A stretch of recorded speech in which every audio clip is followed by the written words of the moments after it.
এতাবতালম Cullen ব্যতিক্রান্তেন মে প্রভু ইন্দ্রিয়ার্থ প্রসঙ্গেন পরিত্যক্ত পরাত্মনঃ। এতকাল পর্যন্ত আমি ভগবত তত্ত্বজ্ঞানের অনুশীলন না করে কেবল ইন্দ্রিয়তৃপ্তি সাধনের বিষয়ে আমার সময় বৃথা অতিবাহিত করেছি। কে কাকে বলছেন? মাতা দেবহূতি তার পতিদেব কর্দম মুনিকে বলছেন। তো ইন্দ্রিয় তৃপ্তিতে বৃথা সময় অতিবাহিত করেছি। তো আমাদের ইন্দ্রিয় তৃপ্তির প্রয়োজন আছে কি নেই? আছে? আছে। কেন আছে? আমাদের ইন্দ্রিয় আছে সেই জন্য আছে, না কেন আছে? ইন্দ্রিয় তৃপ্তির প্রয়োজন যদি থেকেই থাকে, তাহলে মাতা দেবহূতি কেন বললেন আমি বৃথা সময় নষ্ট করেছি? ইন্দ্রিয়ার্থ প্রসঙ্গে না, ইন্দ্রিয় সুখ বিষয়ে আমি বৃথা সময় অতিবাহিত করেছি।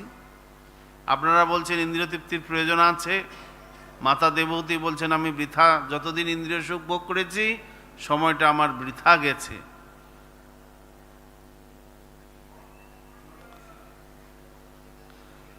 তো আমাদের জড় বিষয় ভোগের প্রয়োজন আছে কি? আছে? তাহলে সোয়েটার গায়ে দিয়েছেন কেন? শীত লাগে বলে? তাহলে তো জড় সুখ ভোগেরও প্রয়োজন রয়েছে। সুত গোস্বামী তিনি শ্রীমদ্ ভাগবতমে প্রথম স্কন্দের 2য় অধ্যায়ে 9 এবং 10 দুটো শ্লোকে বলছেন, ধর্মস্য হি অপবর্গস্য না অর্থ উপকল্পতে। ধর্ম অনুশীলন করার অর্থ হচ্ছে অপবর্গ লাভ করা। ইন্দ্রিয় সুখ ভোগে সময় নষ্ট করাটা ধর্মের উদ্দেশ্য নয়। ইন্দ্রিয় সুখ ভোগ কামস্য ন ইন্দ্রিয় প্রীতির লাভ জীবস্য তত্ত্ব জিজ্ঞাসা। ইন্দ্রিয় তৃপ্তি করে, ইন্দ্রিয়ের প্রীতি সাধন করে জীবন অতিবাহিত করাটা উদ্দেশ্য নয়।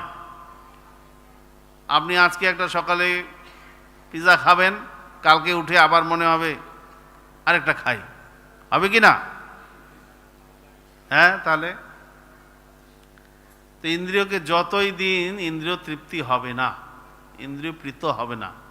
আপনাকে বলবে না যে হয়েছে হয়েছে আর খাবো না, বলে কখনো?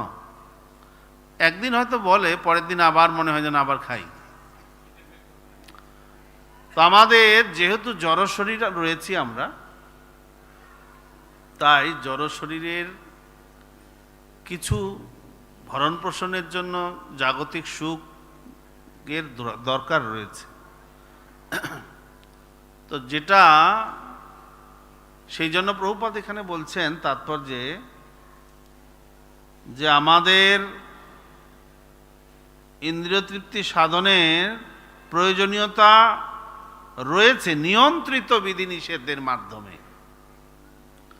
নিয়ন্ত্রিত বিধিনিষেধের মাধ্যমে আমাদের ইন্দ্রিয় সুখ ভোগের প্রয়োজনীয়তা রয়েছে।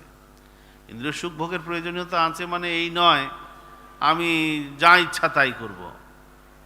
বিধিনিষেধের মাধ্যমে নিয়ন্ত্রিত হয়ে ইন্দ্রিয় সুখ ভোগের প্রয়োজনীয়তা রয়েছে। যেহেতু আমাদের জড় শরীর আমরা ধারণ করেছি, তা না হলে শাস্ত্র সিদ্ধান্ত অনুসারে আমাদের স্বরূপ কি? জীবের স্বরূপ হয় নিত্য কৃষ্ণ দাস।